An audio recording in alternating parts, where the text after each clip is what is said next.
नमः शिवाय। हर हर महादेव शंभु। हर हर महादेव। जय माता दी। मित्रों, कैसे हैं आप सब? शिव शक्तोम चैनल पे आप लोग का हार्दिक स्वागत है। और चैनल पे यदि नए हैं तो विनम्रता से निवेदन करूंगा कि चैनल को सब्सक्राइब कर लें ताकि हमारे द्वारा बनाई हुई कोई भी वीडियो सबसे पहले आपको प्राप्त हो। ये एक ऐसा रहस्य है, आज कहीं ना कहीं बहुत सारे भगवान शिव जी की आराधना करने वाले भी हैं, लेकिन कुछ एक ऐसा ये ज्ञान है कि कहीं ना कहीं जो एक्चुअल जड़ें हैं उसकी, जो सात्विक स्वरूप है, जिस रहस्य के बारे में आज हम लोग बात करने वाले हैं, तो बहुत सारे लोग कई बार पॉडकास्ट पे आकर के या किसी दूसरे सोशल प्लेटफॉर्म पे थोड़ा सा तंत्र साइड पे इसको ज़्यादा रिप्रेजेंट करते हैं, लेकिन कहीं ना कहीं जो छुपा हुआ वो सात्विक रहस्य है कहीं ना कहीं काल अष्टमी का। कभी सुना है आपने काल अष्टमी?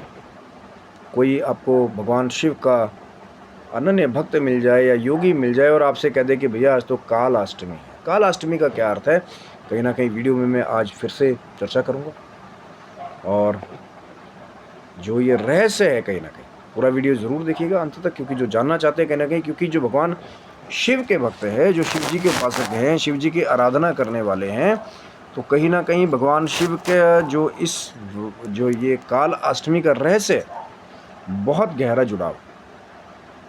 और कहीं ना कहीं बहुत प्लेन एंड सिंपल शब्दों में कहीं ना कहीं वो बढ़ा चढ़ा के वो दूसरी जगहों पे बैठ के जो लोग कर रहे हैं ना, तंत्रा करते रहते हैं। तंत्रा भी अपनी जगह सत्य है, लेकिन जो वैदिक हमारा सात्विक ज्ञान है वो भी अपनी जगह अटल। कहीं ना कहीं महादेव के बहुत सारे रूप हैं और अलग अलग तिथियों पे, जैसे मैंने पहले भी एक बार चर्चा की थी कि कुछ एक ऐसे विशेष दिन है जिस दिन भगवान शिव के जो है अलग अलग रूप में भी या अलग अलग दिन के हिसाब से जो पूजन है कहीं ना कहीं बहुत बड़ा फल देने वाला है। जैसे कि सोमवार, त्रयोदशी व्रत, मासिक शिवरात्रि या महाशिवरात्रि, श्रावण शिवरात्रि व्रत, उसके बाद में भगवान शिव जी के एक ऐसे रहस्य के बारे में आज मैं सात्विक रूप से चर्चा करने वाला हूँ कि जहाँ महाशिव पुराण में भगवान शिव जी ने अपने खास व्रतों का वर्णन किया, जिनके बारे में मैं बात कर रहा था, तो एक और खास व्रत का उन्होंने वर्णन किया है कि जो शिव भक्त हैं कहीं ना कहीं या विद्वान हैं, जो कहीं ना कहीं आध्यात्मिक कर्म से जुड़े हुए हैं, तो उन्हें कहा गया कि वो काल अष्टमी का जो पूजन है, कहीं ना कहीं भगवान काल भैरव का पूजन जो है वो काल अष्टमी को बताएगा। अब काल अष्टमी क्या है कि जो कृष्ण पक्ष की जो अष्टमी तिथि आती है उसे काल अष्टमी कहते हैं। और बहुत सारे जो उस महाशिव पुराण के ज्ञान को जिन्होंने सुना भी है, कहीं ना कहीं अध्ययन भी किया है, तो इस दिन कहते हैं कि काल भैरव जो स्वरूप है भगवान शिव जी से जिनकी उत्पत्ति हुई है, तो इस दिन व्रत करने से, काल भैरव जी का पूजन करने से कहीं ना कहीं निडरता, शक्ति और कहीं ना कहीं नकारात्मक ऊर्जाओं पे विजय पाने की ये रात्रि होती है। बहुत सारे जगह लोग पॉडकास्ट पे बैठ के बातें करते हैं कि हम जी काल भैरव जी का तंत्र हमने सीख लिया, कई बार ऐसी आत्माएं मिल गई, कोई भूत प्रेत मिल गया, हमने जी वहाँ पे काल भैरव जी का आवाहन किया, फिर कुत्ते की बहुत सारी आवाज़ आई, कहीं ने आते देखा, जाते देखा। तो काल भैरव जी के बारे में जो थोड़ी तंत्रा साइड है उससे लोग जब ज़्यादा जोड़ने लग जाते हैं, तो कई बार लोगों के मन में ये भ्रांति उत्पन्न हो जाती है कि भगवान शिव जी का ये जो स्वरूप है कहीं ना कहीं ये कोई तांत्रिक प्राकट्य है। ऐसा नहीं। महाशिव पुराण में अगर आप आज भी जाएंगे, ऑथेंटिक, मैं हमेशा बात करता हूँ, मान्यता प्राप्त गीता प्रेस गोरखपुर वाला जो है, उसमें आप जाएंगे तो काल अष्टमी के व्रत के बारे में जो वर्णन किया गया भगवान शिव जी के द्वारा, कि मैंने कहा ना कि कुछ व्रत बहुत प्रिय हैं, सोमवार, त्रयोदशी, चतुर्दशी वाला वो जो कई बार कॉम्बिनेशन होता है, मासिक शिवरात्रि जो एक आती है हर माह में, या मासिक शिवरात्रि के बाद में महाशिवरात्रि, श्रावण शिवरात्रि, तो ये कुछ एक ऐसे खास दिन है। और वहाँ पे काल अष्टमी का, महाकाल के पूजन के बारे में भी लोगों ने बताया। इसके बारे में लोग अलग अलग अपनी इलेबोरेशन बना लेते हैं कि पूजा जो है वो भाव से की जाती है, एक पुष्प ही चाहे हो। लेकिन इसके बारे में खास कुछ विद्वानों का मत है कि मध्य रात्रि में जो ये कालाष्टमी की रात होती है, अब कई बार ऐसा भी होता है कि तिथि के आधे आधे होने की वजह से, मान लीजिए कि आज अष्टमी तिथि जो है कहीं ना कहीं वो दोपहर बाद से शुरू हो रही है, तो जो रात्रि है कहीं ना कहीं वो अगले दिन हमें नहीं मिलेगी कालाष्टमी की, तो कई बार पिछले दिन ही कालाष्टमी का व्रत जो है वो हो जाता है। इसलिए तभी तो मैंने कहा कि चेक ज़रूर कीजिए पंचांग के अनुसार, तब जा कर के व्रत जो है आप करिए। अगर नहीं है तो पूजन जो है उसका फल तो है ही। कि मध्य रात्रि में ये कहा गया है कि भगवान काल भैरव का पूजन जो है, अब कई जगह अलग अलग चीज़ें मिलती है, कच्चा दूध, कई जगह पंचामृत के द्वारा पूजन, कई जगह दही उड़द की जो खिचड़ी टाइप बनाई जाती थी वो भी भोग लगाने के बारे में कई जगह वर्णन मिलता है।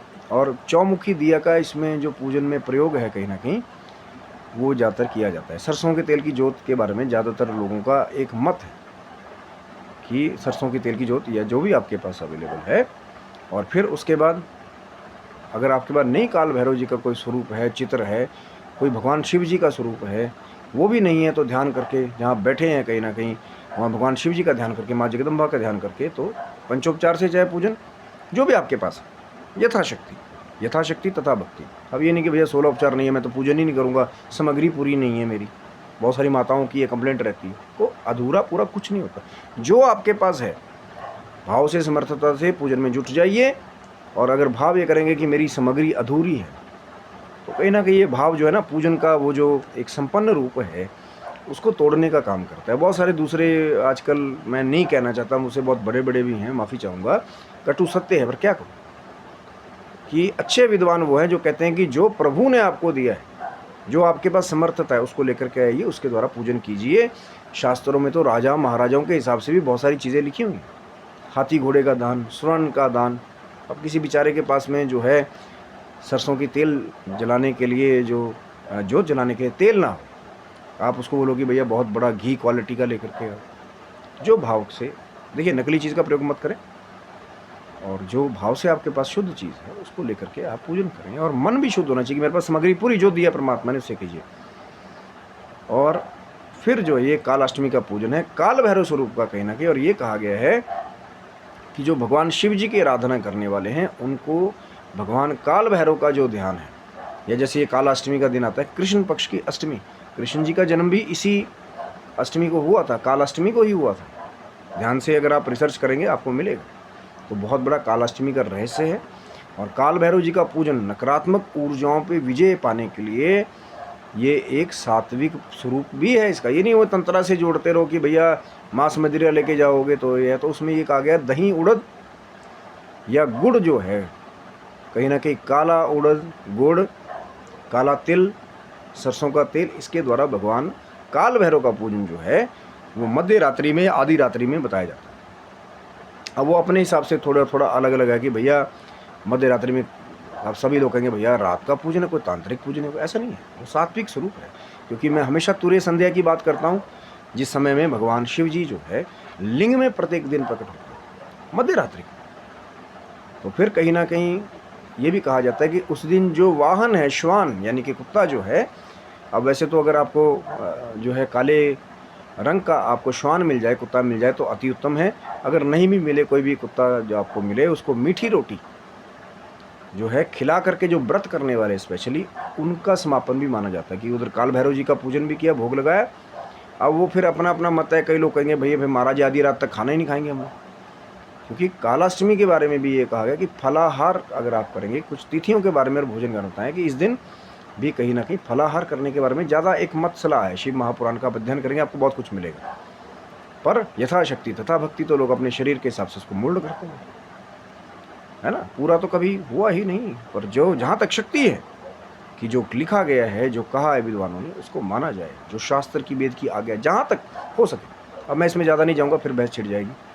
इसीलिए काल भैरव जी का मध्यरात्रि में पूजन सात्विक रूप से, या ओम काल भैरवाय नमः, या और भी भगवान भैरव के मंत्र हैं उनके द्वारा आप पूजन कर सकते हैं। जैसे मैंने बताया कच्चा दूध या पंचामृत या पुष्प के द्वारा कहीं ना कहीं जो भी आपके पास है पूजन करके आरती कीजिए।